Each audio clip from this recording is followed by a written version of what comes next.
It's recording and didn't ask your permission. So just so you know, I don't know how to ask. Yeah, actually it does. Does it? Got it. Yeah. Okay, thank you. There. Well done. Well done. Another skill set. Case. Well, that's Trina. Trina was behind the scenes going, I think it's right there. Wonderful. I'm so glad I can see one more person joining. That's only me. Oh, I had, is that you, Elizabeth? And the littlest. And I turned 5. You're 5 already. No. Just turned. She is the littlest, though. I would agree. I agree. Mhm. All right, so we have, oh, wonderful. We're connecting to audio, maybe some video, maybe not. So how about we just get a start on our meeting and just a round table. So I guess because I'm speaking, I'll share who I am. So I'm Rhonda Nixon. I'm the superintendent of schools for SD 73. I'm very, very delighted to be here. This is an opportunity to have a conversation, to listen, to document feedback, and to really learn together what the next step will be. And so I'll turn it over to Secretary Treasurer Cassidy.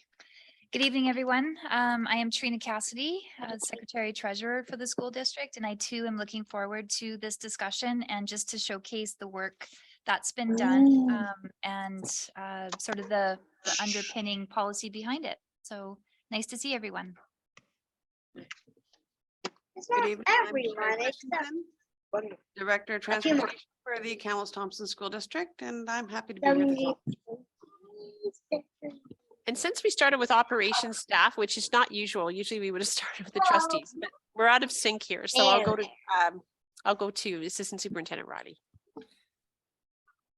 Thank you so much, Superintendent Nixon. Hi there, folks. My name is Grant Riley. I'm Assistant Superintendent for Elementary Education and Early Learning. And I believe we have our board chair on this evening.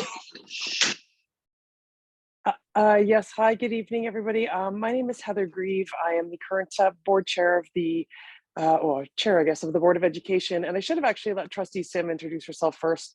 I'm really just here to listen and have a chance to sort of hear some of the concerns and what we're talking about. When we talk about this, the situation in Vavenby, I know that it's been something that Trustee Sim has been very passionate about making sure that she's bringing to our table. And I think it's important to have, other people from the board representing and listening to the concerns as well. So I'm honored to be here. I'm going to turn my camera off. So I'll sort of be not like a creepy person, but lurking in the background a little bit. I don't want to interfere with your meeting, but I want to make sure that I do hear what is going on. So thank you for having me.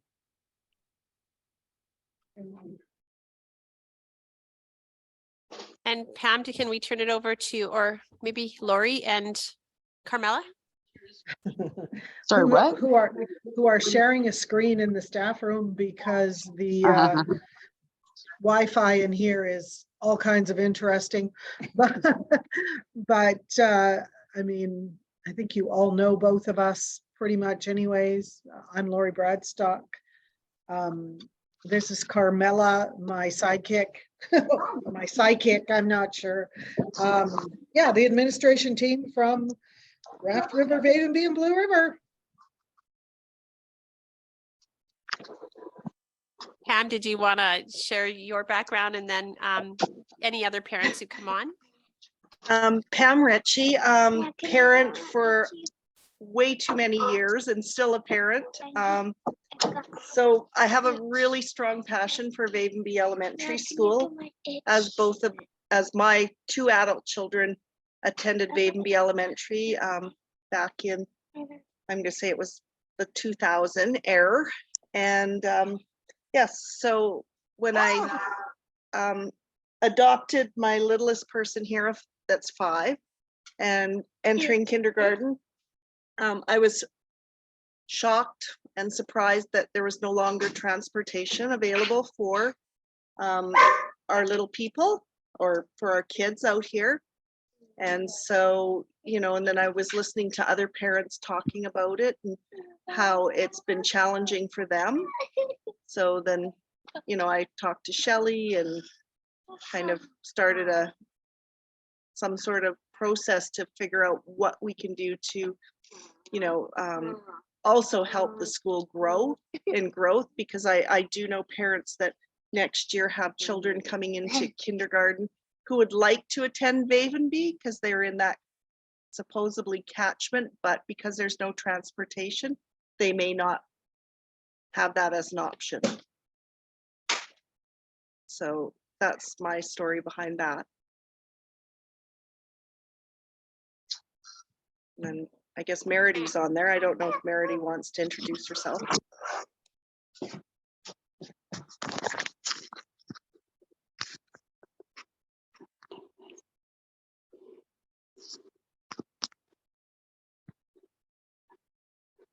Where'd the sound go? You're there, Merity. We hear you. I'm trying to find the sound. Can you hear me? Okay, Yeah, we my can. sound's going out weird, but yeah, it would definitely be easier to have a bus for Sophie to get to school. It's I do already a lot of driving with my family as it is, and then it's just an extra, I think it's 40 kilometers every day that I drive to get her to and from school. So it's definitely a lot. And I've been doing that for her for 4 years now. So it would definitely be nice to have an option of having a school bus for the kids too. Merity, for context, can you let us know where you are in relation to Vavenby? Do you guys, if you know where the old Warehouser Mill is, we're kind of like, because our road itself to get to take or even my one daughter to the bus, I have to drive 2 kilometers to take her to the bus stop. So it's 4 kilometers just to take her to the bus too. So I live like down by the river. So you go 2 kilometers down our road, and then we're right on the river by the old Warehouser Mill. So if I was able to drive through the mill and where the pipelines are right now, it would take me probably like 5 minutes to get to the school. But yeah, for now, as it goes, it takes me 10 kilometers from my house to the school. Thanks, Merity. Appreciate that. You're welcome. Shelley, I'm also currently doing 40 kilometers a day driving. Yeah, and maybe again, the same thing as for context is just let everybody know where you are. I'm sure Sherry knows, but just to put context. What am I, 4 minutes past the Birch Island turnoff is the best way I describe it. So I'm right actually on the main highway. I have teens that currently take the bus into Clearwater. I know little. And so they're taking the Blue River bus in, and yeah. And then I'm going the other direction. So like, for instance, one of my challenges is for me right now is if I have one that's sick at home, I cannot leave my teens unattended. I have to be with them, type of thing. So getting her to school becomes a chore or a challenge. Yeah, so those are some of my challenges around that. Hi, Josh. Well, thank you, everybody. And if someone else joins, we can always stop and learn who they are. I'm just going to let you know that we have a brief presentation to give you context from what we've done so far. And then we do have a portion where Sherry Christiansen will share the route as it's planned. We're going to hear your feedback on that and then work on next steps, which really should come from you're knowing where we're at and we knowing where you're at as well. So kind of that mutual exchange. And for the people who are not here this evening, now we've recorded this, but we'll also be following up with a phone call just to let them know kind of where we ended up and also what we might do next based on this conversation tonight. So I'll just let Secretary Treasurer Cassidy is going to project or show her presentation. Thanks so much. All right, so we'll just go to the next slide. And I just wanted to start by saying we do respectfully honor and acknowledge that we're meeting on the territory and lands of the Secwepemc people. And I know Many of you are coming from various locations and they're all very beautiful locations. I have spent time at Vavenby Elementary as well as Blue River and Clearwater. I'm familiar with the area and I quite enjoy it. And I'm coming to know Wells Gray Park and I'm grateful to be here this evening. I'm going to turn it over to Secretary Treasurer Cassidy for the bulk of this piece. But I'm here, of course, to help in any way I can. Thank you. Thank you. So we wanted to share this evening a little bit of the history and the work that's been done to get to the point where we are as of the last board meeting. So some of the background is that on May 19th, Trustee Sim had shared a question by email to the superintendent in relation to a Vavenby parent who was inquiring, excuse me, how many parents are actually driving their kids to Vavenby and at what point would a bus be considered? In response to the parent, Director Christiansen had explained that based on the guidelines in Policy 17, which I'll share in a few minutes, there isn't currently a bus route specifically for students in Vavenby. Back when there was a larger enrollment for Vavenby, there was an existing bus route, but because of declining enrollment, it has been reconfigured to where we are today. The parent also asked about potential adjustments to the transportation assistance options, and Director Christiansen had talked about extending a route based on where this parent lived, based on the Policy 17, Section 3 and Section 4, which I'll get into. On May 24th, the superintendent called Trustee Sim to share this opinion and she was asked for further busing options for all students in Vavenby. So it wasn't just one parent, there was many parents. And then again, believed that there was a history of providing transportation. And she indicated that this initial parent was representing multiple parents' concerns. So I would just like to click on this. Stop right there just for a sec. And I just want to verify because Pam was the parent, like we're not going to say that. Pam, I just want to verify the fact that I articulated that correctly, that there were multiple parents. Okay, thank you very much. Thank you very much, Secretary Treasurer Cassidy. Okay, thank you. So I just wanted to showcase the link to our policy, which is on our web page, and hopefully everyone can see this. This is our Policy 17, Transportation of Students. It is based on the School Act, and I would just like to draw your attention to Sections 3 and 4, and this really guides the work that we have done to date.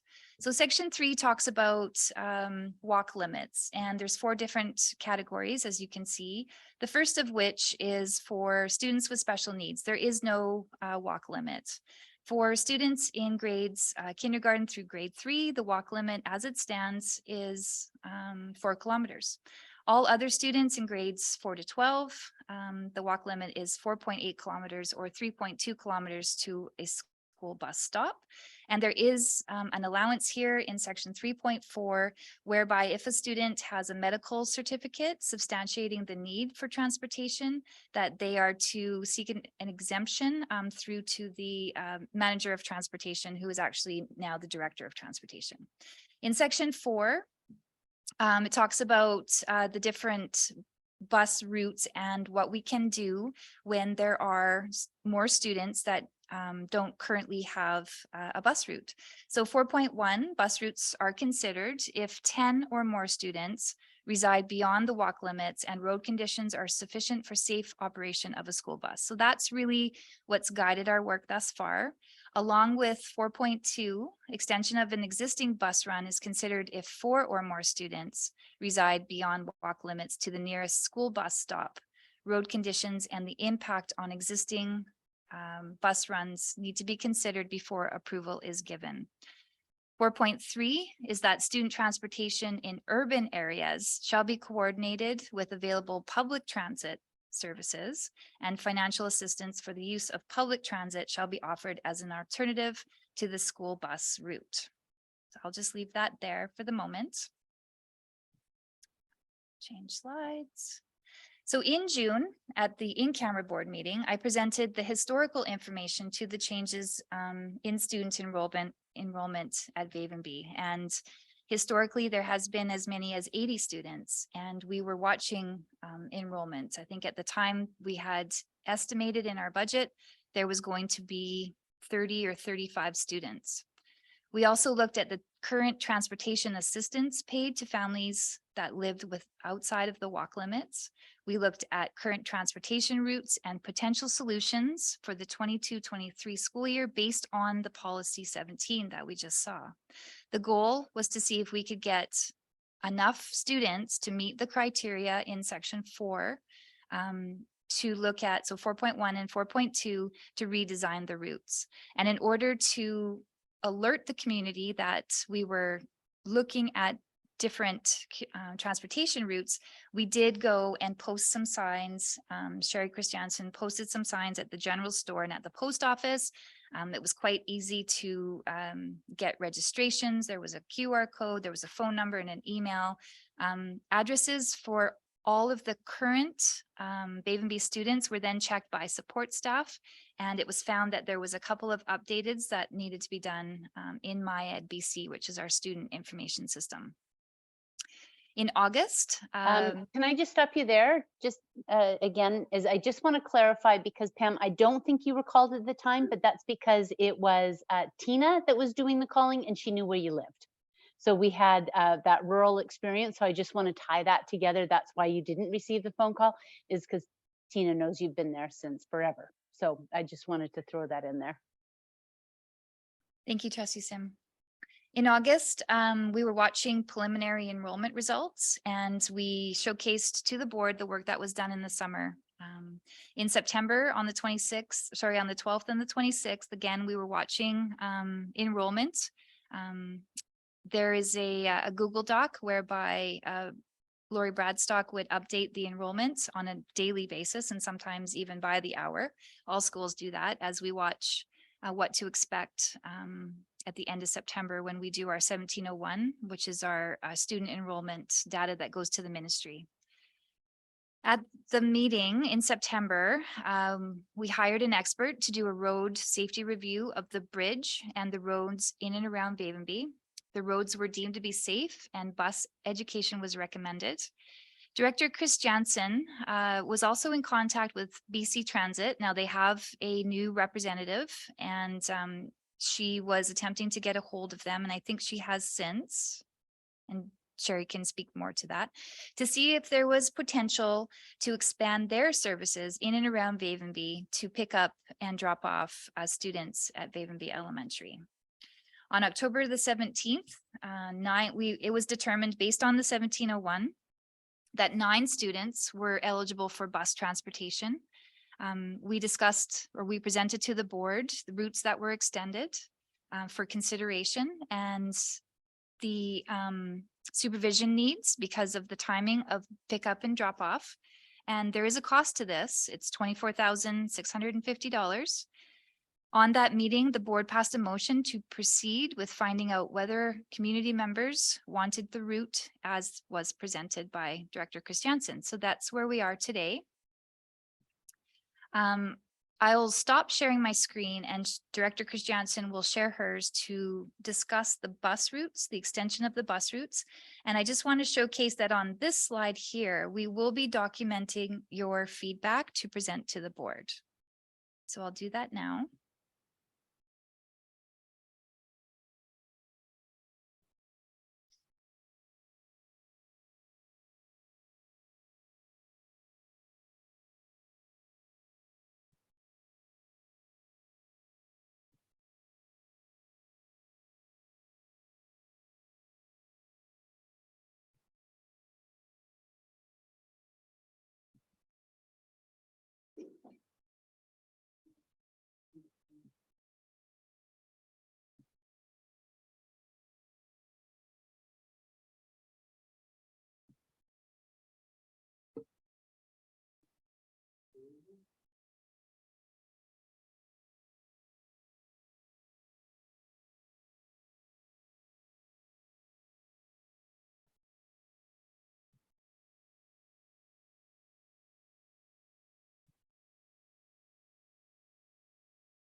Sorry for the delay. It's okay. Take your time. There we go.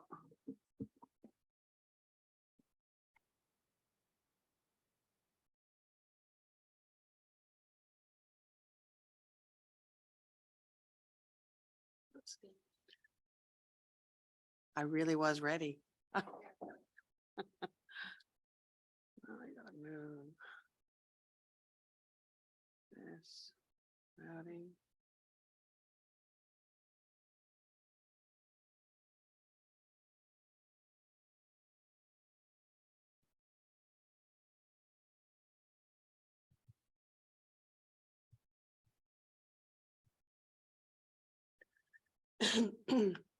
Sorry about that. Look at extending the routes to how we could accommodate the students that were south of Vavenby, going to Vavenby Elementary. So that's Holland Road, KP Road, Peavine Road. We have a bus that leaves Clearwater and passes by those areas to go into Vavenby to start picking up at Ellingham Park and at the Vavenby Fire Hall. And then on the Bridge Road, and then coming back down Lost Creek, heading back to Clearwater. So that bus could pick up, and I've got, it would be picking up on Holland Road at 7:18. KP Road right after that, Peavine Road, 7:23, and then dropping students off at the school at 7:28, and then carrying on and doing the rest of his run. We would also have for the morning run, we would have Route 6, which is the Blue River route coming down, and he would pick up at Horup Road, 7:45. There's a stop on Yellowhead. If it's still there, I'm not sure. In May, it was there then. And then dropping students off at Vavenby Elementary at about 7:55 a.m. In the afternoon, Route 3, so there's the driver that would pick up in the morning, would pick them up after clearing on Lost Creek Road and dropping off at the fire hall and inside Vavenby, and picking up the students from Vavenby Elementary School at about 4:05, dropping at Peavine Road and then KP Road and then Holland Road. And Route 6 would be able to pick up at Vavenby Elementary at 3:35 and then carrying on to Horup Road and the stop on the Yellowhead and then carrying on to Blue River.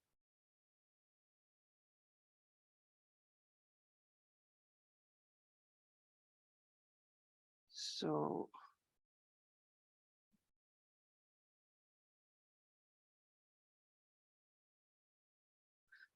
I apologize. I should have probably transferred to the Blue River Run when I was talking about that. Just to give a sense of when he starts in the morning and whatnot.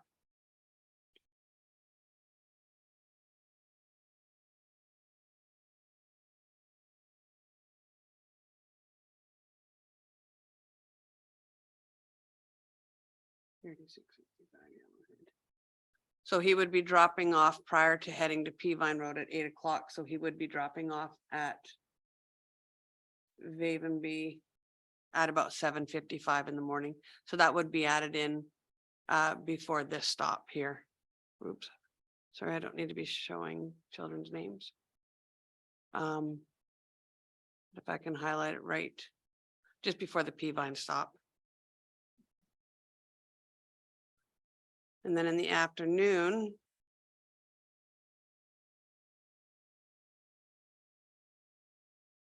the bus that goes to Blue River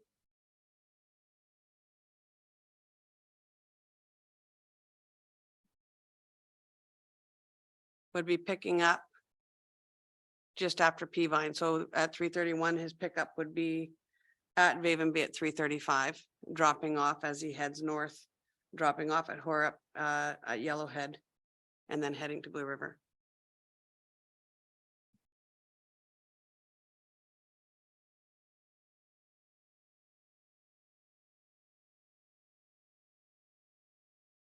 And then just to show stop 3 in the afternoon.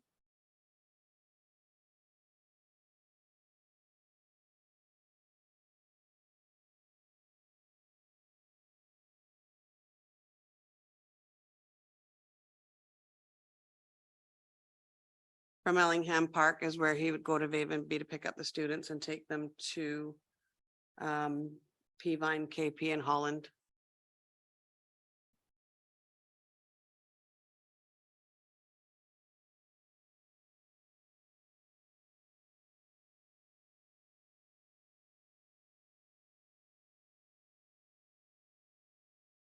Do you have any questions?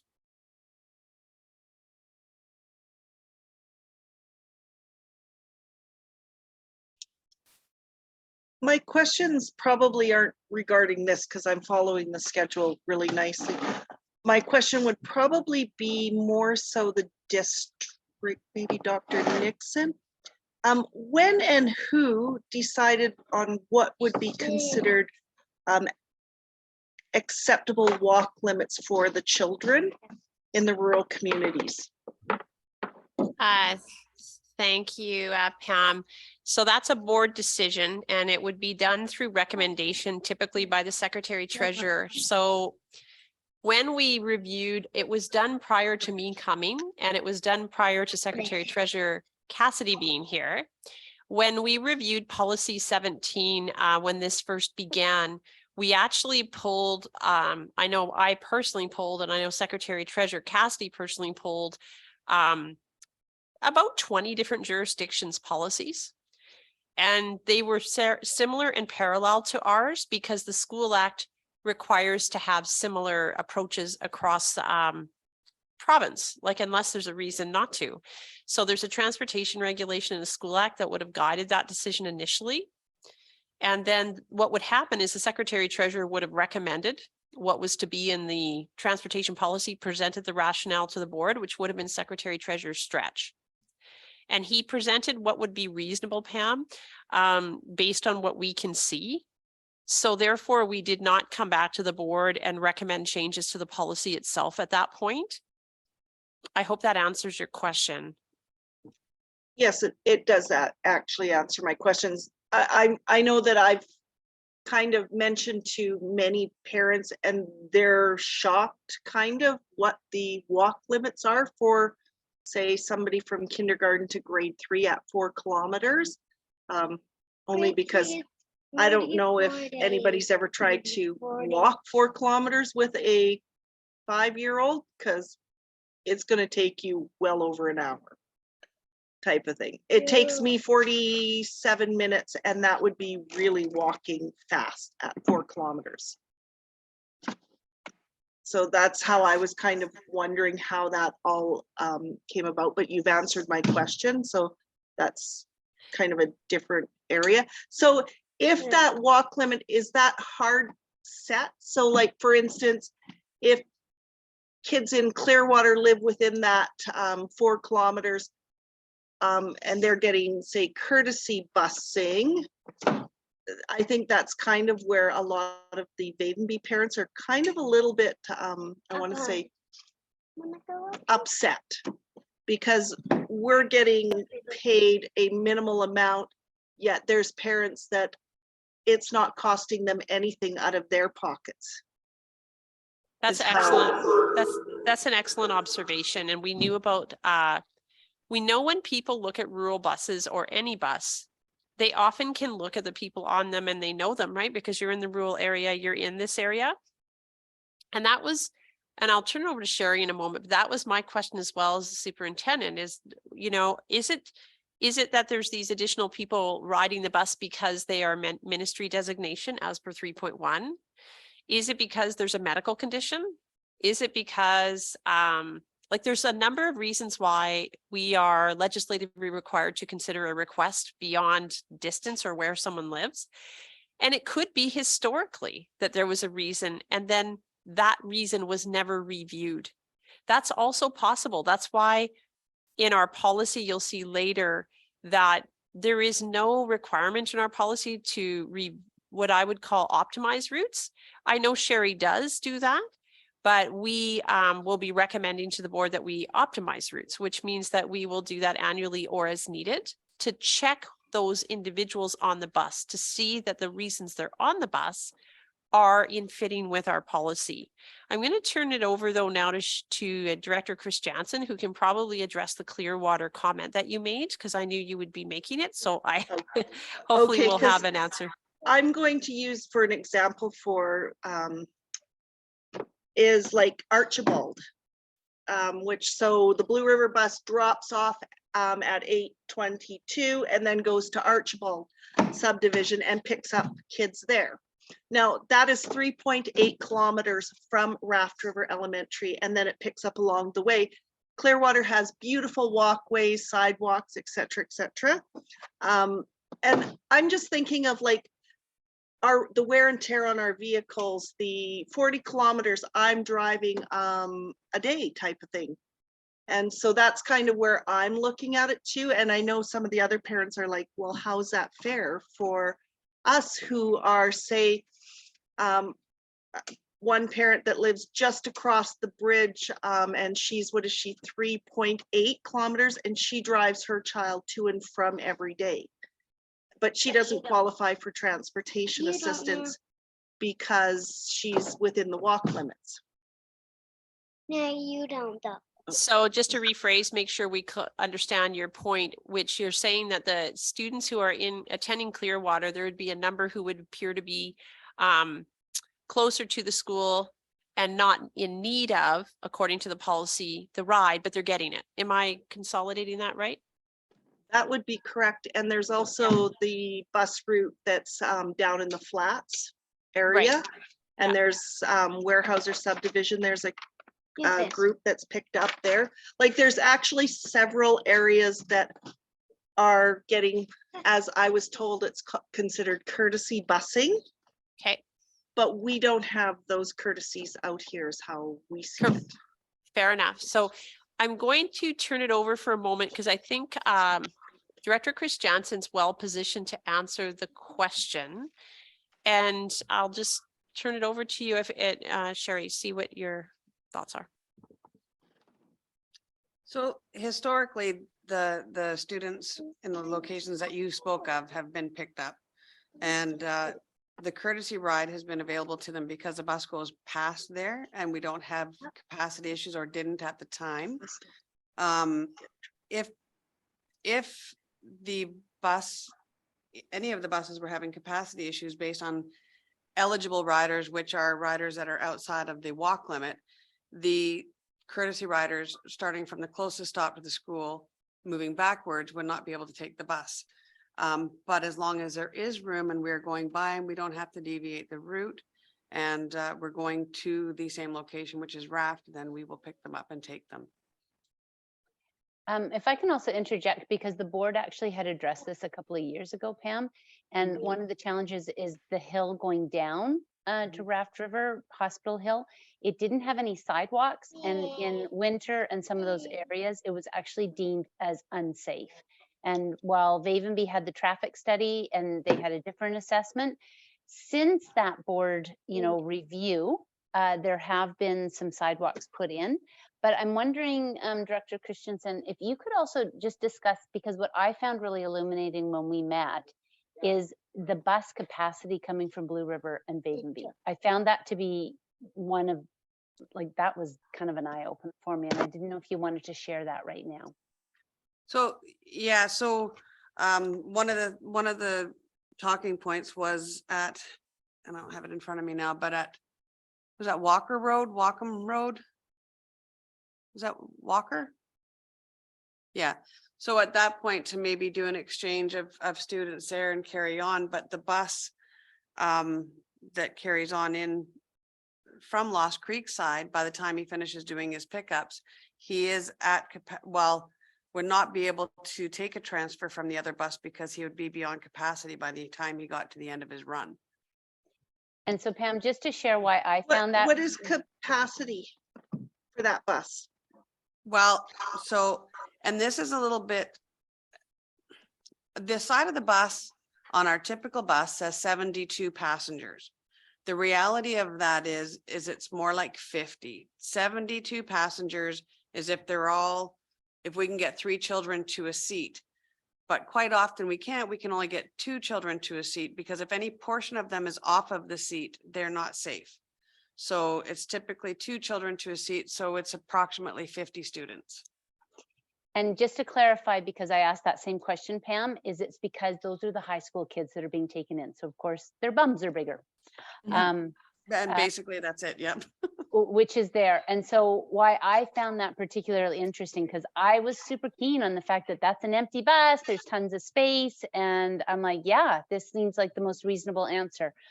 And so to the walk limits, those two buses that are coming, you know, from the Vavenby Blue River area, it's not impacted. So the walk limits, it becomes void. But what it does feel is it's a rub. And I've expressed that to everybody here on the call, is it feels like the rub. And I think that that's kind of the crux of this. But I do want to move the attention to is how do we look at those routes? And I know that further on in the presentation. So I just wanted to interject that. I don't know if you've got any questions on that, but we did look at the capacity issue.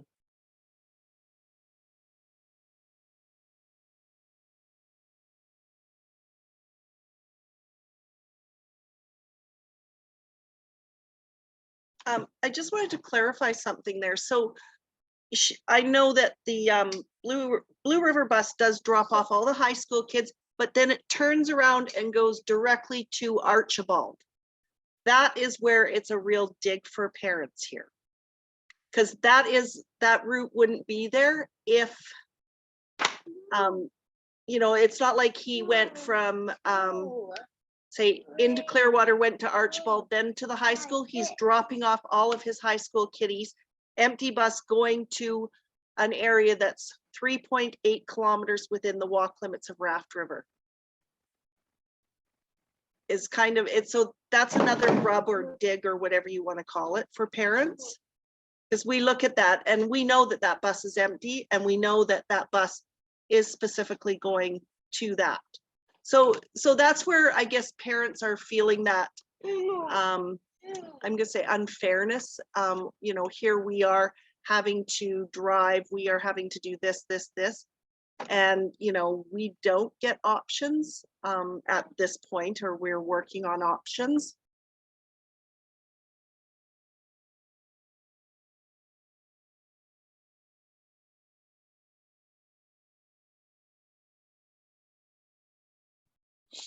Director Christensen, do you want me to translate that question? No, I understand what Pam's saying.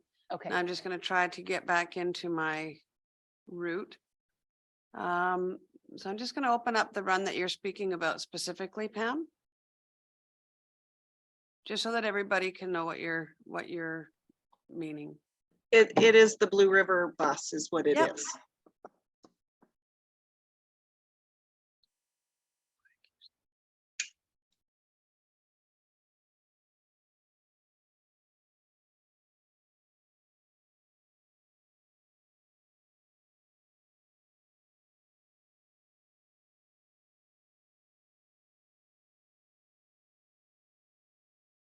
So when it drops off at Clearwater, it does go over to Archibald, but it still has children on, but yeah, it goes through Archibald, then to Fawn, Windhaven, and then to Raft River. And then drops off 26 students there. So I see what you're saying, but it has to go from Clearwater Secondary to Raft River, and those places on the way. And really, if there are hazards and there's space, then we do pick up, it's on the way. But there isn't actually, it's not on the way. It's actually going back through a roundabout up a hill towards the Wellsgray Park, Right. and then in and picking up and then heading back down through the roundabout, down past the high school yet again, and then down towards Raft River School. I'm very familiar with the area and the bus route. Oh, absolutely you are. Yep.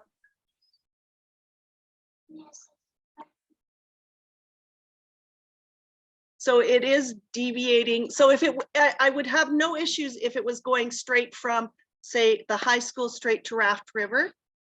That would be different because there are, I guess, elementary schools on there, or elementary kiddos on there coming in from Blue River, I guess.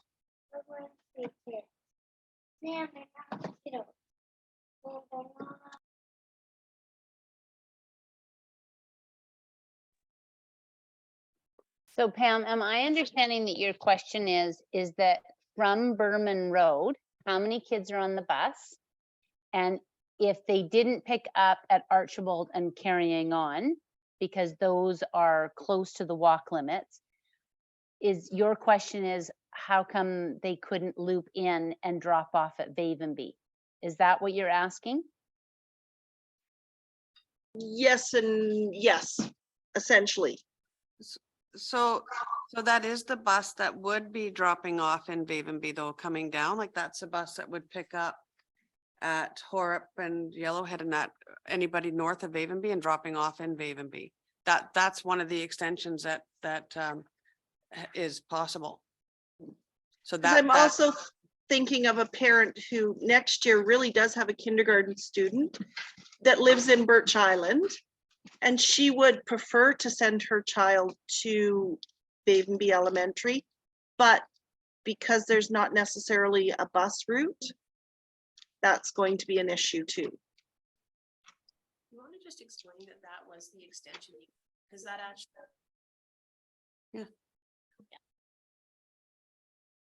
Thanks, Dr. Nixon. I think that that's a great intersection right now to just elaborate how that existing bus route would feed Vavenby parents. Would that be all right? Okay. Yeah, sorry. So you're talking about the Blue River bus? Trustee Yeah, Sim? just I think that this seems like a good opportunity to introduce where the addition would be to help Vavenby parents with the extension. This seems like this would be where we would show that.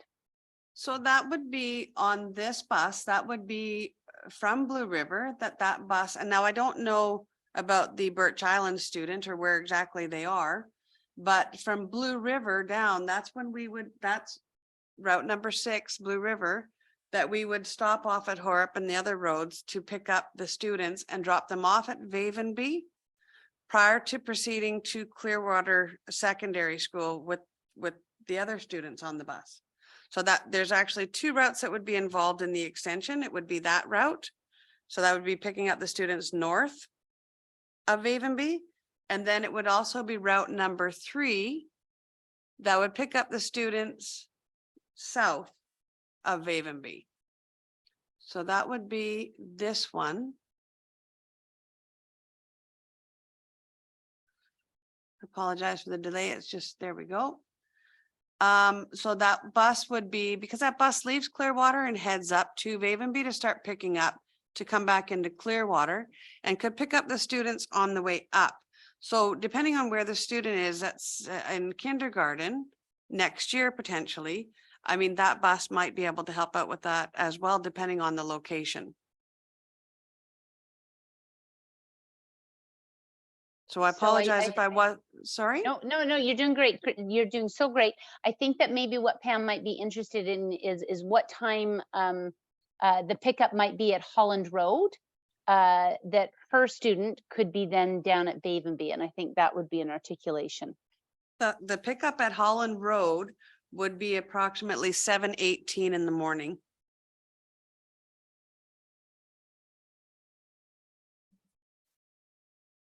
Dropped off at school at approximately 7:28. So Shelley, you understand that way back when I'm gonna say our children were there, that's why we had that earlier start time, right? Was because of this route type of thing. Because I actually asked my son and he said, "Oh, Mom, I caught the bus at 7:40 in the morning." I'm like, oh, okay, good thing you remember that. So Dr. Nixon, I know that we've kind of discussed that. I don't know if you want to talk Sure. about what that would be. Sure, I can elaborate on that, Pam, and I hope this helps. When we are changing a route's time, it would affect more than Vavenby. And normally when we make a change like that, and it's legislatively required, that we would do consultation.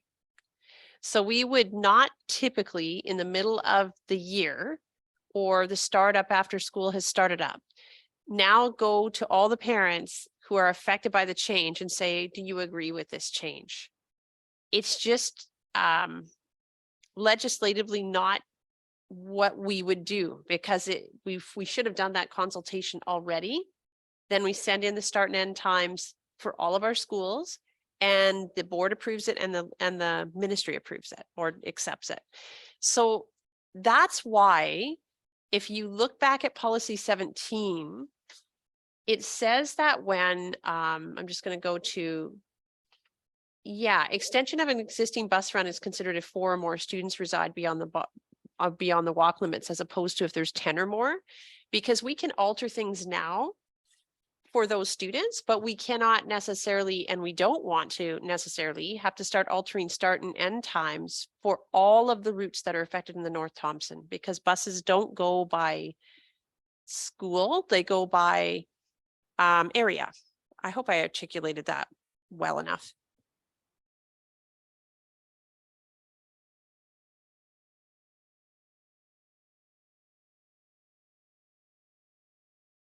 Sorry if I wasn't clear. So the school start times and end times, we wouldn't just suddenly change those. Not right now. We would need to consult with the parents, Pam. And rightly or wrongly, that's the problem we have, is legislatively, we wouldn't go to the board and say, yeah, we're just going to start playing with school start and end times, because we will have parents who are equally upset the other way, who say, wait a minute, I've got my whole life planned around this, my childcare, my work, and now you're telling me you're going to change the start and end times of school. So we have to make those decisions at an appropriate time. And that's what's holding us back a little bit right now, with the change being November or December. If that, does So that help? is that something that could be a possibility, say, for next year? Yes. If we, okay. Yeah. Because Yes. I know that Shelley was at a PAC meeting, and we essentially, the parents that were there were like, yeah, I'm good for earlier start time. Yes. Because then our day finishes sooner, which I know in the past, one of the things that I appreciated about that earlier end time for Vavenby Elementary when my children were in school is it allowed our children the opportunity to participate in more activities in Clearwater, because it gave our kids time to be at home, to have a snack, and for us to drive or transport our children into Clearwater by, say, 3 o'clock or 3:15 when clubs or organizations were starting at that point. Thank you, Pam. And I have to tell you, I can't. So 2 things. We would have to work with Sherry to see whether or not the bus routes can work without adding a bus, because if we're going to be adding a bus and a route, the board would need to approve it. So I'm not going to say, oh yeah, we're just going to start earlier in it. We would need to say, we would consider an earlier start time. Assistant Superintendent Riley would work with the principal and say, how's this going to work? Are your parents going to be okay? And as you're pointing out, your parents are probably going to be just fine. And then we have to also see, can we get a bus to work with that timing? Sherry, do you want to just comment on how you do that? Because you coordinate with the school principals.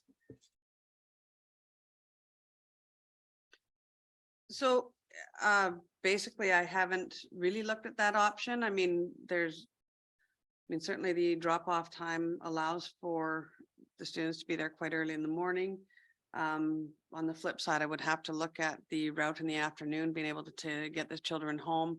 And on the flip side of that, then they'd still have to have time to get back to Clearwater. But it's something that I would have to look at for sure to see if it was something that was doable. And that what we were looking at the time, based on the board policy, was extension of existing routes as they are right now. So I haven't spent a lot of time looking into other options, to be quite honest.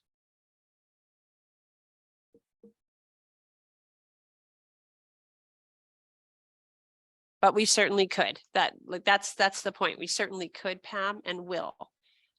It's just that to change those times at this time of the year, we would need to consult with parents beyond Vavenby. And that's the problem with doing it right now. And that's fair enough. I mean, I'm looking at options that are feasible, that are, I want to say fair, without putting a huge cost on the school district as it is. Also, those are, concerns that I do have. I don't want to see them in the hole for a bus. And I mean, the other option is, is it possible to use already the existing public transit that we have in Clearwater and provide, transportation to our Vavenby kids. So Pam, I did meet, there has been some turnover with transit, but I did meet with the individual that does the transit planning for the province. And she just happened to be in town from Victoria. So she was able to come and meet me in my office and we actually had a good conversation. I had maps of your whole area. We had their schedule printed out. And I pointed out specifically where busing would be super helpful because I see where the bus goes right by Holland Road and KP Road and Peavine Road. And then it goes into Vavenby and it really has great timing as far as start and end times for the school. And then I actually even said, because I understand how the domino effect can go because it completes that route and then does another one. But if time could permit it, they could do a loop through Vavenby too and maybe have a stop or two. So I had it mapped out and I put all the spots where I thought it would be helpful for your community to have transit. And so she was taking that away and she was going to meet with some people. And basically what they're looking at is if those places that I have pointed out or somewhere close would be safe options for city transit to stop. Because one thing they will not do is stop right at the edge of the highway to pick up. And so there would have to be safe options. So they do have the areas that I did speak of. And I did that based on the addresses that I had that we were looking at for our potential extensions. So they have that information. Yeah, and that's fair enough to know that that's an option. I know that the transit system, currently I teach my teens to use the transit system in and out of Clearwater from my location, say during the summer months, right? It's great. It's a great service.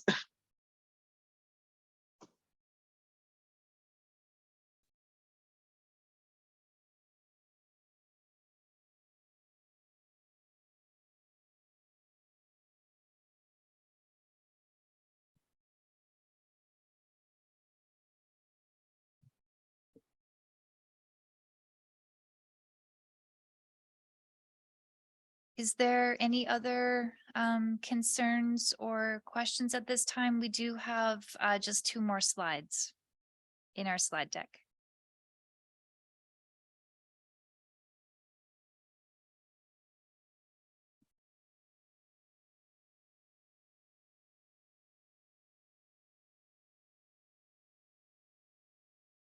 Okay, seeing none, I'll attempt to share my screen again.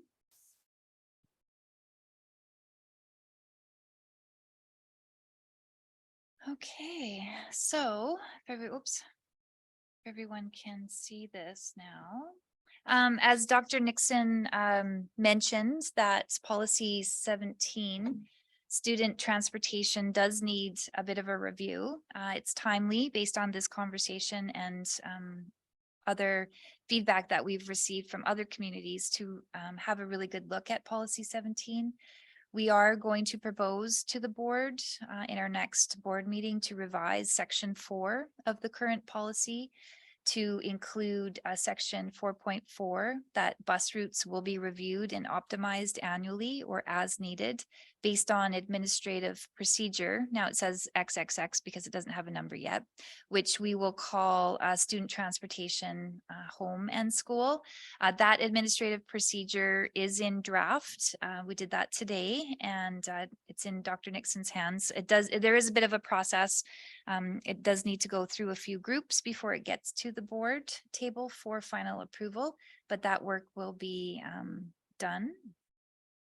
And then lastly, on our next board meeting, which is on Monday, we, based on this conversation, would like to recommend, should the parents like our extensions, that the Board of Education proceeds to offer the extension of the bus routes for Vavenby elementary students currently outside the walk limits at a cost of approximately $24,650 based on the consultation with parents today on November the 9th. And that the Board of Education directs the superintendent to proceed with the suggested revision of policy 17 to be taken back to the board's policy committee at the next meeting and proceed with drafting a companion administrative procedure that outlines an annual plan to optimize routes annually or as needed. I hope I've captured that correctly. Now, if I may, I just want to go back a couple of slides. I was taking notes. We originally called it feedback, but there was some questions in there. So I just want to make sure that I have what was discussed. And so the first question from Pam was, who and when determines the acceptable walk limits? And then Superintendent Nixon, her answer was that it is done typically by the Secretary Treasurer and recommended to the board. We did research other districts, and walk limits that are in place in our district are deemed to be similar with other districts. The question was whether or not the walk limits was a hard limit, because based on others within communities, within walk limits in Clearwater are able to take the bus at no cost to the parents. There was an answer that there are some instances where students have medical conditions, or they may have had an approved courtesy ride in place. And so sometimes when we see kids on the bus, we don't know exactly why they're there or how they got there. The next question was, what is the capacity of the bus being discussed in Director Christiansen's example? And it was approximately 50 who are of high school age. Of course, buses are typically 72 seats, but the bigger the student, the more room they need to sit on the bus. So in this example, it was deemed to be 50. Question on the Blue River bus, they drop off the secondary students and turn around at Archibald. The bus is going into an area that is 3.8 kilometers to Raft River. Vavenby parents are feeling that this is a bit unfair.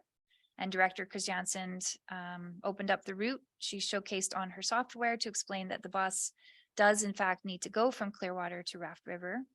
And that the follow-up was that there would be no issue if the bus was just going direct from Archibald and not through, it was going direct from Clearwater Secondary and not through Archibald to Raft River. So that was seemed as being a bit unfair. Could this bus then go back to Vavenby? So the answer is that this is in fact the bus that would be extended, route number 6, that they would pick up the students and take them to Vavenby. Route number 3 would also be extended to pick up the students that are south of Vavenby. The question is, what time specifically would the bus pick up at Holland Road? And the answer is that it would be at 7:18 in the morning and dropped off at school at 7:28. I missed the question, unfortunately, so I'll have to go back and look at the recording. But the answer to that question, I apologize, was that when changing routes, it affects more than just the Vavenby students. It would typically not be done mid-year, and the bell schedules are approved by the board and the ministry. So this question is probably, can we change the start time and end time of the school, which I will include if I got that correct. And so the follow-up answer, school start and stop for Vavenby requires consultation. Decisions need to be made at an appropriate time. The question was, could this be a possibility for next year? So I just clarified the bell schedules. And the answer is yes, it could. We would need to work with transportation department. We would need to coordinate the bus routes, and we'd have to work with school administration. And then the question, is it possible with 2 Ps to use the existing public transit bus to pick up students? And the answer is yes, that Director Christiansen has been in communication with the new director of BC Transit and has shared her concerns from parents, specifically outside of the walk limits, and that BC Transit is looking at the possibility of expanding its services. And of course, they need to determine safety aspects of different pickup and drop off locations. So I hope that I have captured all of that. I'm just going to stop sharing. And if I've missed anything, I apologize, but we are recording this, which that was a really great idea, Trustee Sim. So thank you for that.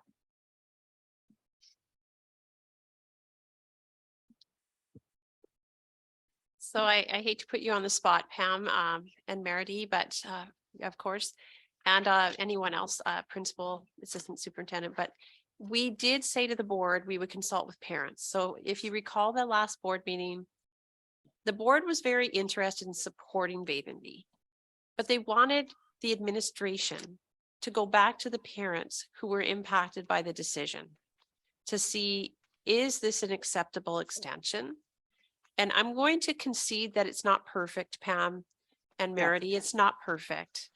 There are things that we know, like, if we optimize routes, would we look at the Archibald route? Would we consider it again? Would we change anything? We may, right? Because now we've talked with you. And I think that we may not too. We may have to come back to you and say, actually, it's just not far enough out of our way. It works. And we can also do Vavenby, and this is why we're going to do it. I think, though, if you can give us this opportunity, and I would ask you to really seriously consider that, we offer this extension to the parents. Do you think it'll be used? And I don't know. Well, I know for myself, yes, it would be used.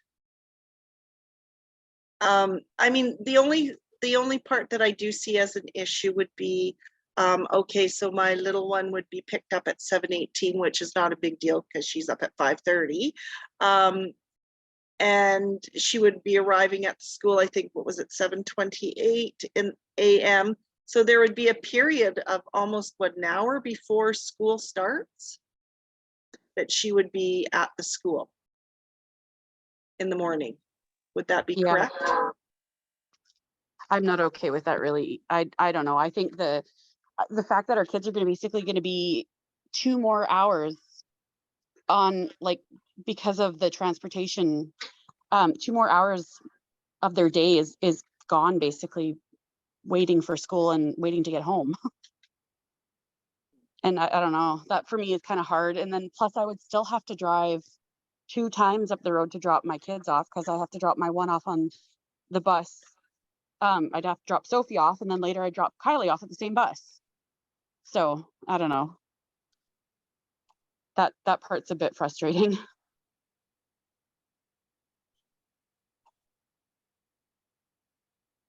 Thank you, Meredy. I know it's not perfect.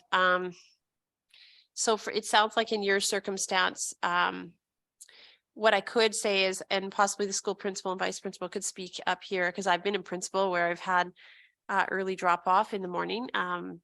And we did our best to make it a valuable time for kids, you know, or offering them some opportunities to come into the gym and maybe even play, and especially if we had supervisors. But I'll just turn it over to the principal and vice principal to give their thoughts and comments, and even Assistant Superintendent Roddy may have some ideas as well. So as things stand right now, and school doesn't start there until 8:44. When we were adding the 11 minutes on to the school day, we chose at Vavenby to add it on to the morning rather than to the afternoon, because they already get off at a later time than most schools, but that still has them starting a bit later. You know, Blue River starts at 8:30. Would that be a possibility? That would be one of those things that has to be consulted on. But we have one CEA who is at that school for 4 hours a day. We can't mandate staff to come in any earlier than the school start time. So the big issue from that perspective would be finding some sort of supervision for that school. And, you know, if you're looking at 7:28, you're actually an hour and 20 minutes. So that we do have kids arriving at Raft River 45 minutes, 50 minutes before school starts. But we have 5 CEAs, so we can start a couple of our CEAs earlier in the day. And then we still have administration going out every day to do supervision in the morning. So there's 3 people supervising in the morning with those children who get here from the time the first bus arrives to the time the 6th bus arrives. It would end up being quite a bit more challenging to try and find a way to supervise that long a period in Vavenby, for sure. If I may just interject, when we came up with the costing of 24,650, we did build in some extra supervision time. So there would be some staff time added should this proposal go forward. And I'm just going to suggest that you may not get the staff. So it's one thing to allow for it, and it's another thing to find the staff to do that as well. And I think our current CEA right now, she also does grounds, so CEA position isn't her only job. So there you have it. We have a proposal to try to make an extension work. And then if that is the wish of the parents who are here, at least right now, that we pursue it, we would then need to see, can we get the staffing? Can we put the other pieces in place? And you're hearing that it's not going to be easy for us. And it may not be entirely possible. We're dealing with a staffing shortage, but we would try and we would pursue the best we could. I will ask Assistant Superintendent Riley if he has any other comments to make, just so that I don't miss anything. Thanks, Superintendent Nixon. I don't really have any. I guess what I would wonder, and I think what I've heard already this evening is, really having a bit of an understanding from Sherry, what we could do in terms of start times and end times. And I think that would help answer the potential question around supervision. If we can move some things around, and maybe we can start earlier in Vavenby and dismiss earlier, that might allow for some of that ease around supervision. But again, that would be Sherry's expertise, not mine. And I think that would be some work to take a look at what's available, getting back to Clearwater, et cetera, et cetera. Thanks, Assistant Superintendent Riley. I'm going to reiterate that we're not prepared really to start changing start and end times for Clearwater, Raft River, Blue River, and Vavenby at this time, unless there was some by real fluke, we're able to do it to affect just one school or something where we could actually consult. But at this time, I don't think we're looking at changing start and end times, Assistant Superintendent Riley. I think we would do that for the beginning of if we were going to make that change or go into that depth and look at start and end times, we'd be doing consultation for next year. For now, we would have to try to find supervision and make this extension work for now. Yeah, I was talking about next year, so my mistake for not clarifying at the beginning.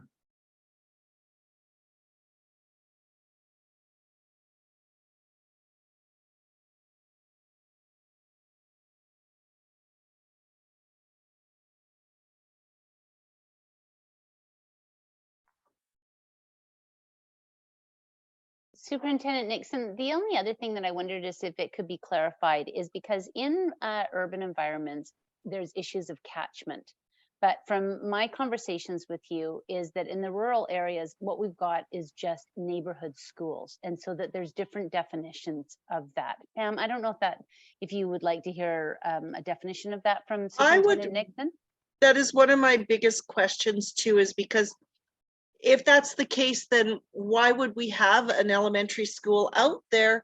And because if we were to send our children, Meredy and I, to Raft, we would have a bus, no issues, right? So why would we have these quote unquote neighborhood schools, other than I do love the little elementary school that's out there? That's a wonderful question. And I'll tell you that I'll answer it from my point of view. And then if anyone else wants to chime in, of course, that's feel free. So when we deal with rural areas, it's not unlike when we have inclusive education funding. We have many students who require supports. We look at that as block funding and we distribute our supports to make everything work. It's the same thing with our buses in the North Thompson. We have all of the schools charted out in the North Thompson. We have only so many buses that have been allocated to go, and we chart out routes to be able to meet the requirements of all the communities. It's never been a consideration by the board under my reign, which is very short. I've only been here a year, that they would ever close down a school. And it is to do with the belief that rural communities, the heart of many of those communities is the school. And there's a belief that we must try to our very best abilities to be able to keep that school functional, vibrant, And so although it is difficult, we have done that here. If we went with a strict numbers game, we wouldn't keep little neighborhood schools open. So it is a challenge, and you can see our challenge right now. You just heard Principal Bradstock and Vice Principal Mathau explain that it's very challenging to get staffing. Doesn't mean it's impossible, but it likely will be just very challenging. But we would try to figure out a way to do it so we could offer the extension. Otherwise, I think what we have to do is start on optimizing routes, put through policy 17, optimize routes, and say, you know what, we want to keep all these neighborhood schools happy and we want them all vibrant.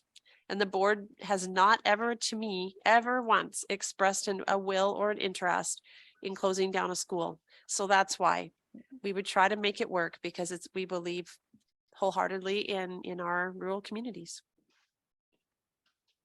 And I actually truly do believe that too, that, you know, the small school is definitely a wonderful environment for our kids to experience. But there are definite challenges with it too. And I mean, I do believe I've had the conversation with you before that currently transportation assistance is 23 cents a kilometer, which honestly is not even remotely cutting it.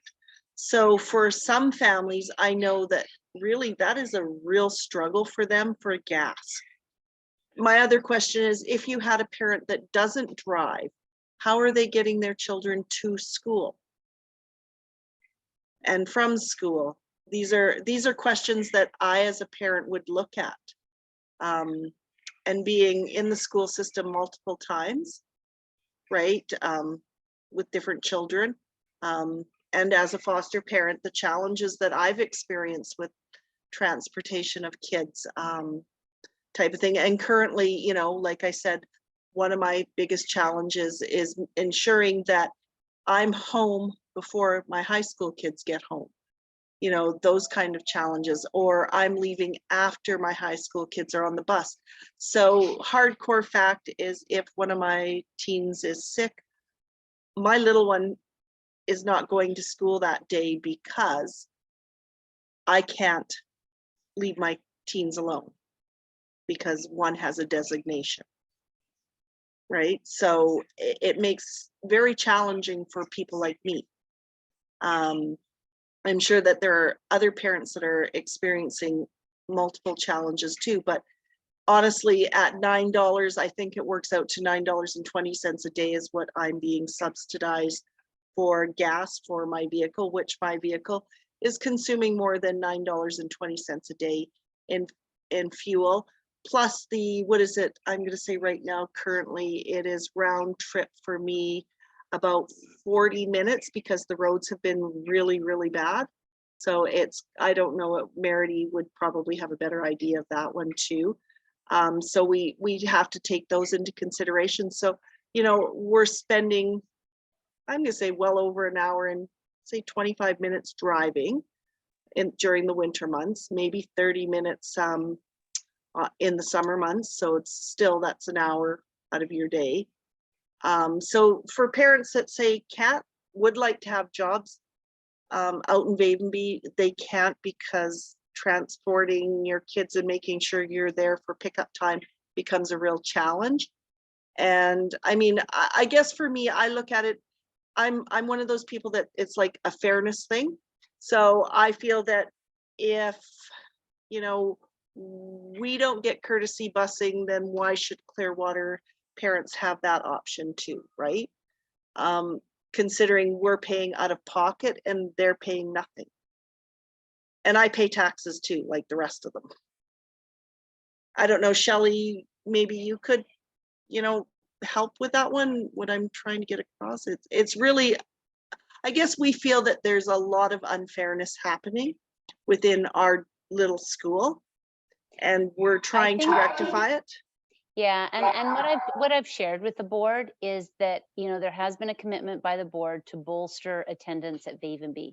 And right now we're in that really hard spot with, you know, the struggle of attendance.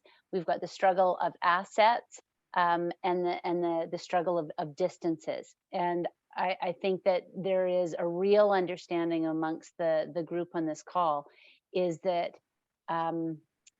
it just hurts right now. Like, I feel what you were saying. I feel the fact that you are giving up an hour and a half of your day to help educate your child, and that there are some sacrifices that are made with that, and sacrifices that are made with other parents, is that the education is what is becoming your family value. And to make that happen, it means giving up other things. And what we have heard is that parents in Vavenby, because they're not able to compromise their work environments, is that they've had to move their kids to Raft River, which has changed some of the dynamics. And so because we're at that really tricky tipping point, nothing feels like it's right. And it's falling on your shoulders, and you're doing your best to stay involved with your local community school because you're passionate about it. And you know, from being at the PAC meetings, you've got passionate parents and you've got a great group. Even what you said earlier is that you are delighted with the learning environment for Elizabeth and you want to keep that going, but there's some struggles with that. And I think that that's the purpose of this call, is to articulate some of those concerns and to see how we can grow forward, and to come up with solutions. I hope I've summarized that well for you, Pam. No, that's perfectly what it's, I mean, for many of the parents, it's not just me as a parent. I'm just feeling for them. Yeah, and again, just to put into context, is I think that has been the sentiment that I've shared with Superintendent Nixon from the get-go, is that this was just not one inquiry, is that this was the collective, because that's how Vavenby rolls, is that you are a community. Well, and that's very evident when you go into the school, you know, in the morning and all the parents are meeting in the parking lot, and it's, I mean, literally, it's every parent meeting in the parking lot in the morning. They're having conversations. After school, our kids are staying and playing after school. Well, you know, the parents are visiting, type of thing, whether it's through the windows of our vehicles, whatever. So it's very, very much a community, the parents there. I mean, is there a possibility, Dr. Nixon, of increasing the 23 cents a kilometer? Because I mean, for me myself, when I do any transportation for the Ministry of Children's and Families, I'm 51 cents a kilometer. Yeah. And sorry. I mean, 23 cents is, you know, it doesn't even really help with the wear and tear on your vehicle. I mean, I think I figured it out. It's like roughly about, I think I figured it out. It's cost me about 70. Oh, I'm putting 7,600 kilometers on my vehicle per year for school, which works out to, you know, roughly what you guys would be contributing would be about $1,700 in money, type of thing. And that I'm basing that on roughly about, you know, anywhere from 19 to like and then accounting for spring break in there too. So, you know, that's, I mean, I'd actually just applied for the transportation assistance because I was encouraged to. It wasn't something that I was kind of looking at, but I'm just looking at it going, that's 7,600 kilometers. That's a lot of kilometers per year on a vehicle. And that's like, so that's wear and tear on your tires. That's, you know, so I understand it's meant to be a subsidy, but for parents right now that are facing the increased costs of food, the inflation of everything. Thank you, Pam. I can tell you that I knew you would ask this, and we've talked about it a few times. So let me explain the legislation on this, and then I'll talk to you about numbers, and I'll turn it over to Secretary Treasurer Cassidy. So the long and short of it is, and I never want to throw the board under the bus because it's not, when I say it's a board decision, it is. The board has to pass a motion to change the budget.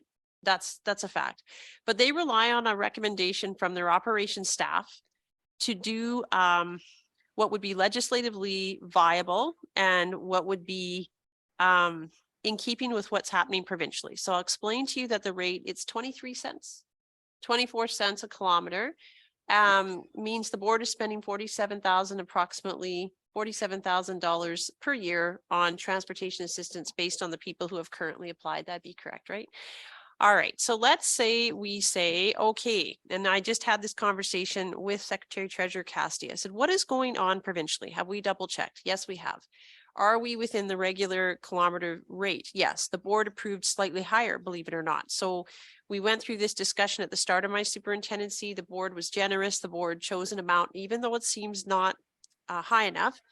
They actually chose an amount that's more generous than most provincially. So, I mean, if you look at it, could I recommend to the Board of Education that yes, we increase the amount? I could say we do it and we could do it temporarily, and I could make that recommendation. It would not be in keeping with what's happening provincially. And I share that with you because boards are under a lot of pressure financially right now too. Our board is like, honestly, we have reviewed and made sure money goes into the classroom and is spent on students to the best of the board's ability. But I'm going to turn it over to Secretary Treasurer Cassidy to tell you what the options could be that we could present to the board, but it would put the board in an unusual position. And I don't know that the board would be well positioned to agree to a higher rate. So I'll just turn it over to Secretary Treasurer Cassidy. Thank you. Thank you, Dr. Nixon.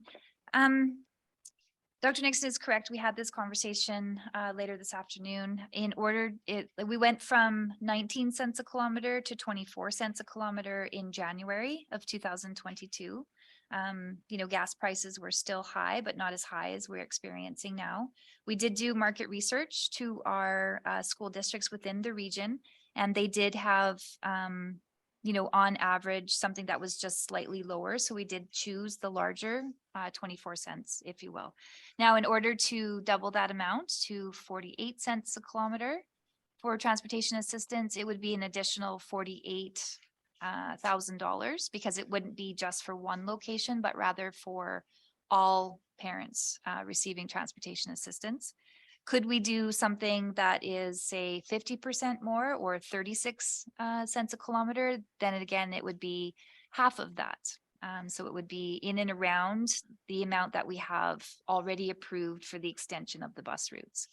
Is it possible? Yes, but it is up to the Board of Education to approve any increase. And at this point, even the $24,000 for the extension of the bus route is not currently in the budget. And how that works is the 1701 or the student enrollment is provided to the Ministry of Education as of September 29th, which is why we were waiting all summer to see where the kids were going to be, either Vavenby Elementary or Raft River Elementary, to base our recommendations to the board.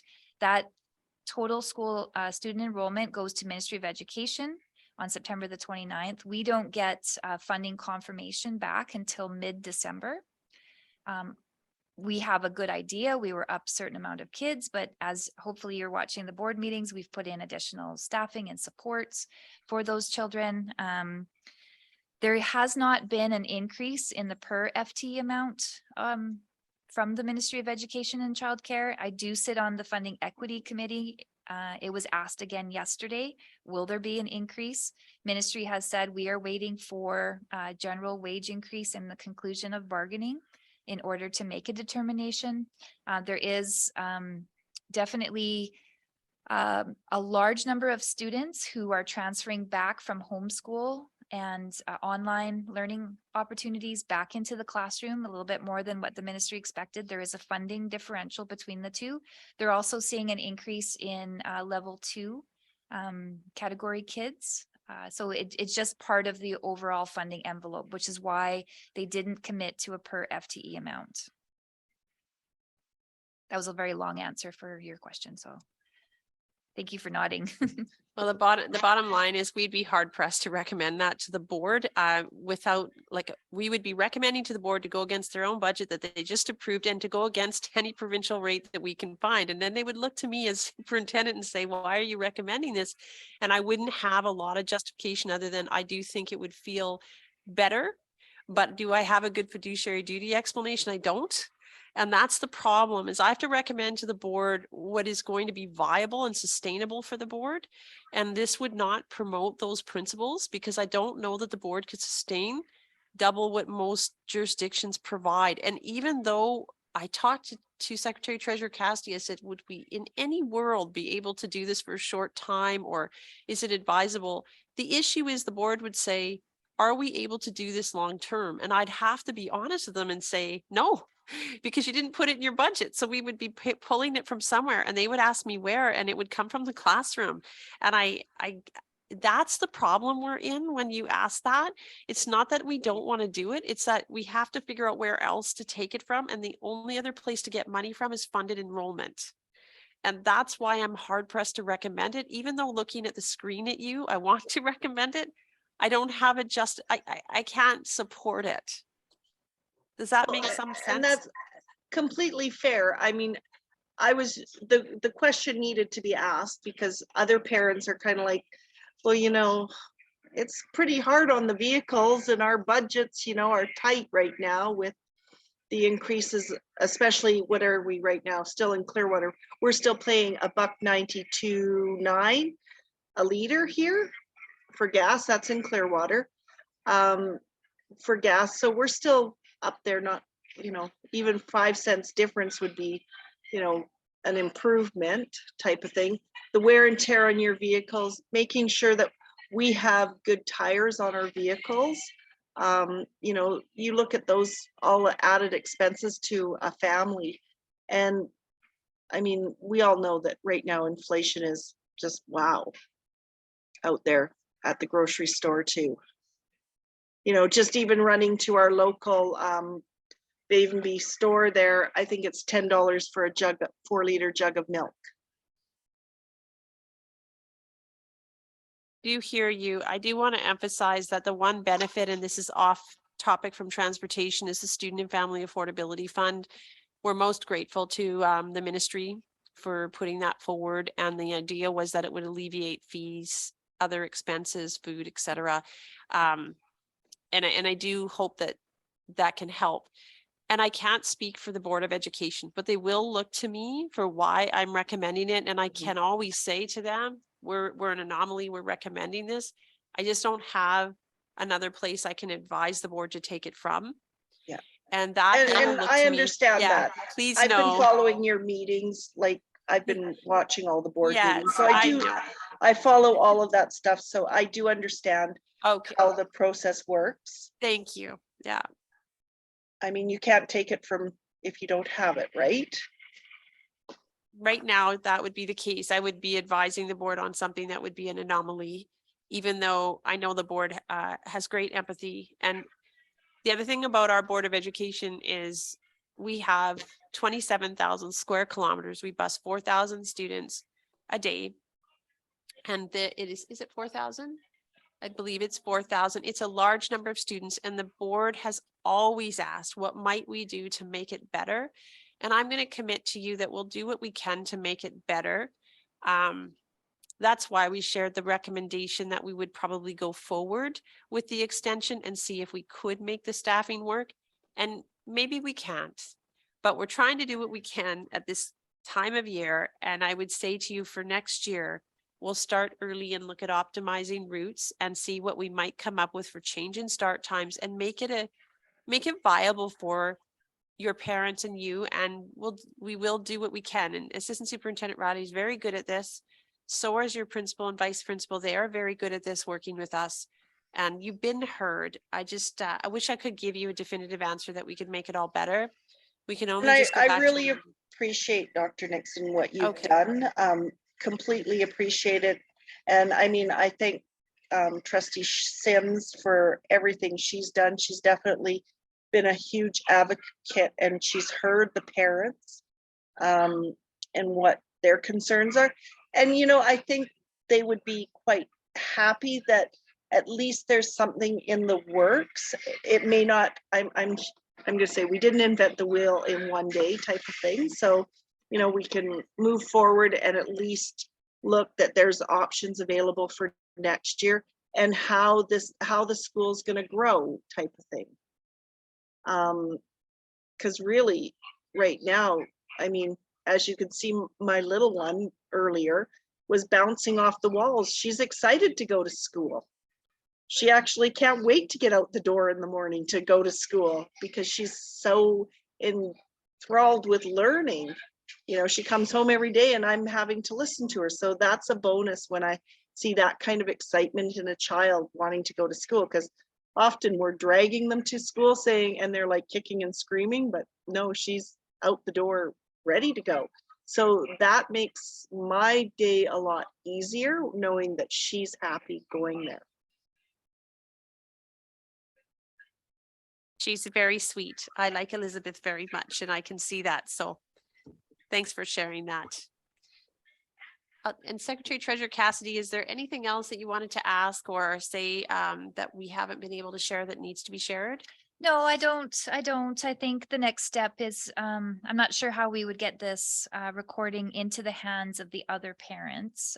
However, I find that, recordings are very large. So to send them by email is not always the easiest, because we have been on for an hour and 35. So I don't know how that'll look, but we will commit to calling the other few parents just to see where they stand with the proposed extension of routes, the pickup time at their particular location, what the expected drop off and pickup time is at school. Talk about, the need for supervision and that we have that in that $24,000 budget. It's contingent, of course, on finding somebody to come into the school to be the supervisor. So there's still a couple of moving parts.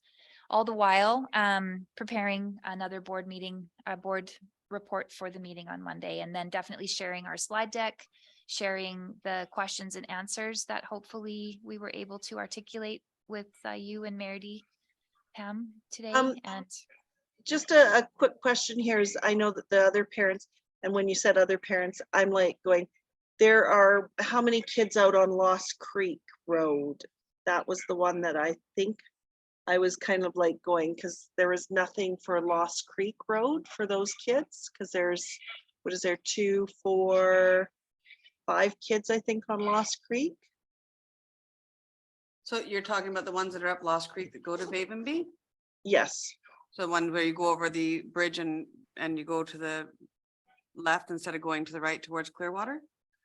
So yeah, it would be like as if you were heading up to the Adams and then you go. Yep. Yeah. So I did go up there, and that is not, I mean, that would, in fair weather, it might be an opportunity for a bus, but it's not something that we would be able to look at given the condition of the road and where the students are located and the ability to safely turn a bus around up there. Okay, but previously that was, there was actually many families that lived there before, and there was always a bus for that route. Where the students are located on that route and the condition of the road, I mean, we could look at it more closely, but the condition of the road when I traveled it would not be, especially in like from this time of year till March, would not be favorable. And from where the last student lives to where we would have to go beyond to go to find a turnaround is considerably further than the homes, because there's nowhere to turn around. So we would have to go way farther than where the students reside. Okay, because there used to be a turnaround when, I'm just saying, when my kids were in school there, because there were several, those homes are not new homes up there. You know, they're homes that have sold repeatedly over time, and that they all had children at one time that went to Vavenby Elementary School. Because I know the Domeses were one of them. So yeah, I mean, and the other thing that I do know is because there isn't a school bus, I'm going to say, going up there, maintenance as far as highways goes becomes limited then, because it's not a bus route. Because the one thing I do know is that if you live on a bus route, it is prioritized for first thing in the morning out here with Argo. That is their priority, is to ensure that the bus routes are safe and sanded and looked after first thing in the morning. It is after the highways are done, they are secondary, yes. But so when I went out there in July, I did go up the road to just see where the students' addresses were and where they lived and stuff. But knowing that at that time, what I was looking for was an extension of a route, and there was no possibility of encompassing those students with the extension of any route that we currently have. So there, that was first and foremost. Secondary to that, there was a condition of the road at the time, but you are correct. If it was ever a bus route, the maintenance level would go up. But again, I went up there for my own curiosity to see where these kids lived. But the routes we currently have would not fit into the expansion to include those. Okay. And that's something to at least take back to the parents, right? Yes, absolutely. So if I could throw in, first of all, I really appreciate the fact that Director Chris Jensen, you spent so much time up in the area and became so familiar. And then I don't know for everybody else, but I think you've also got a history with BC Transit. So this wasn't just sort of your first career. You've had some multiples of things. So I appreciate that lens that you're bringing and the time and attention for everybody here. What I am wondering about is, because I don't, for me personally, I wouldn't want to be caught the way, I wouldn't want to be caught that we're starting any consultation too late. So I'm wondering if that was a consideration for the start and end times, is what would that time frame look like? Or is that something that would have to be taken to the board and couldn't be addressed here? But as I did report to the board when I met with the parents at the PAC meeting, there was an appetite for that. And of course, that wasn't a definitive, but what would that timeline maybe look like for their surety? Thanks, Trustee Sim. I think what we would have to do according legislatively, and then we'll talk to Sherry about practically, a board does have under Board Policy 2 and the School Act, the requirement to approve the process going forward to do consultation regarding changes of times. But because we're not going forward to change a time, we're going forward to introduce new times for the new school year. It's strictly operational. So if we're talking about change, like it is a change, I guess, from what we have now to the next school year. So we would still go to the families and say, in order to accommodate it, we have these bus routes charted out. It would mean starting and ending in Vavenby school at this, at these times. Normally the principal would take that to the PAC and to the community, make sure it was clear, come back, inform Assistant Superintendent Riley. He would be working with Director Chris Jansen, and that would normally happen in spring. We could push it up a little bit earlier. And I know practically it's probably better hearing from Sherry how it goes, because it actually all depends on buses. I've learned that as a principal. I can have all the dreams in the world about a start and end time, but if the bus can't get there. So I'll turn it over to Sherry as to what time we could actually start that process. As soon as directed to start the process and have a look at it, I would be able to do that. I mean, I've spent a lot of time looking at the routes, and I've talked with, I mean, there's certainly local folks up there that have a lot of local knowledge that I can draw on as well. I mean, yeah, springtime sounds like a good time to do that if directed to do so. But I don't know that I could give a more definitive answer here this evening without, taking a closer look operationally what that would look like. But given the times that we can get them to school in the morning, I mean, it's reasonable for sure. And so where would that direction need to come from? Just so I'm clear on the roles and next steps on that. So it's strictly operational. We review bus routes every year in the spring. We review start and end times of school. We work with transportation. School principals work with Superintendent Riley, and they look at what's possible for start and end times, and they would get some input from Assistant Superintendent Riley also. But really, we do this as part of our practice. We're going to suggest to the board that we actually put it in the board policy to optimize routes, which would require re-looking at routes and potentially adding routes, changing them, actually reimagining them, which has not necessarily always happened. As we have heard today, it hasn't always happened. I'm going to ask Assistant Superintendent Riley. I mean, you know how it works. You do this every year. So any other comments? Thanks, Superintendent Nixon. I think really it's around again, and I jumped the gun the first time, so my apologies, but really having Sherry take a look at what those really, I think it's the afternoon drop-off times look like, and determining if we can get the bus back to Clearwater, and then from there we can really do anything that's going to work with community and staff. And I think we're really flexible in that way, but just have to make sure the bus logistics work. And to also just include in that discussion, because it sounds like BC Transit, they recognize their opportunity there, is I just want to confirm that that would be a part of this process, noting that there has been some staff transformations. But honestly, it's so hard to look at that beautiful bus route and just want to just say, but it works. So I just wanted to share that as maybe is that a part of that conversation. So I guess I'll weigh in here, and I'm going to ask that, I guess what I'd say is I'll ask Director Christiansen, did you leave with a timeline in terms of when you'd be back talking with BC Transit? Well, not really. She said that there was a few people that she had in place that would be going and physically checking out the locations that I pointed out that could use the service.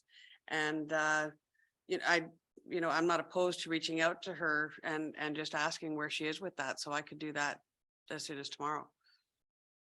Just to see, because there was no timeline. She didn't have one for me, and I haven't heard from her. And it's been a few weeks now.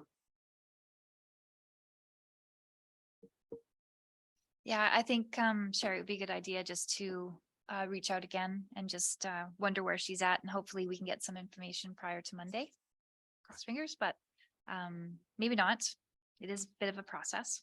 Yeah, and just noting that it is a short weekend, but at least we've had that discussion here, and I just appreciate the fact that you've got that relationship established and that it has been there. So I just wanted to throw that out there. Thank you. So yeah, and the fact that you have, and she was so familiar with it. And I don't want to be preemptive, but I do note the time, and I know that everybody's got bath time and all of that. Is Meredy, is there anything that you would like to say at this point in time, or have we covered it? Or I just want to really hear make sure you have a place and space to be heard. Well, I'm actually really glad to hear I believe it was Superintendent Nixon that said that there is programs and things for the kids before school and after school, because that was kind of one of my concerns was, just a bunch of time doing nothing. I wasn't sure. But yeah, I got lots of information on this. Something my husband actually was bringing up earlier too, and was wondering, like, if we did get a bus, then would the students that we did lose, would they be coming back to our school again then? Like, to help bring the numbers up as well. That's a wonderful question. And you know what I believe is that sometimes we don't know what motivates parents. So if we are optimizing bus routes and we start this process now and looking towards anytime now until the spring and saying what's going to come up for next year, it can become a game changer for some parents. So I think that's what Trustee Sim was alluding to when she said, what does it take to start the process? And it doesn't take a board motion. It takes a superintendent and the secretary treasurer going, let's make this a priority. And I think we will and have and are.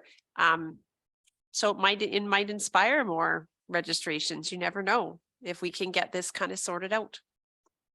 And Thank I think you. just to follow up on that is the fact that, what Pam has already said. I mean, there's a great parent, network. I know that there's lots of different chat rooms and lots of different communication. And ideally, if we can find a way to get this recording out, is that people, can have a say. They can hear the fact that there is a team of people who are really feeling very proactive about this.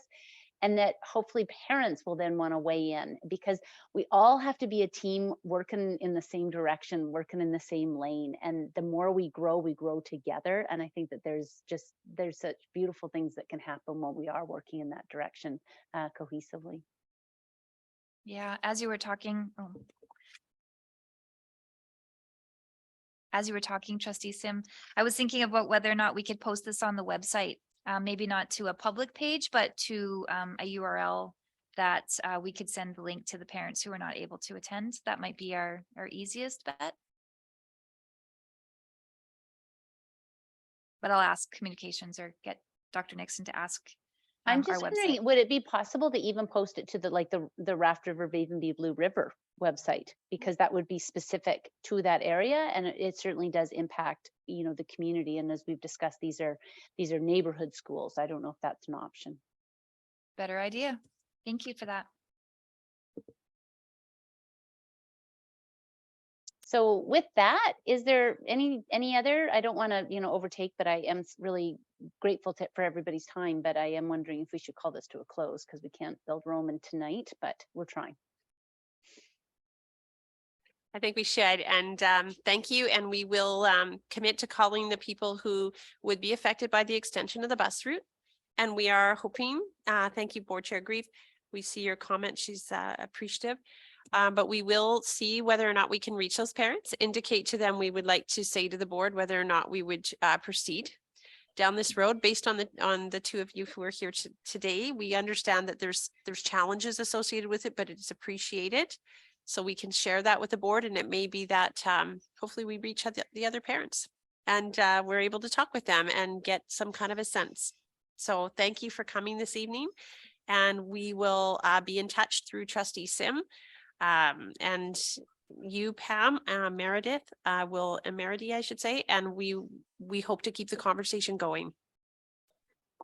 Thank you. Thanks. Thank you. Thanks. Thank you. Thanks, everybody. Have a good night. Thank you. Yeah.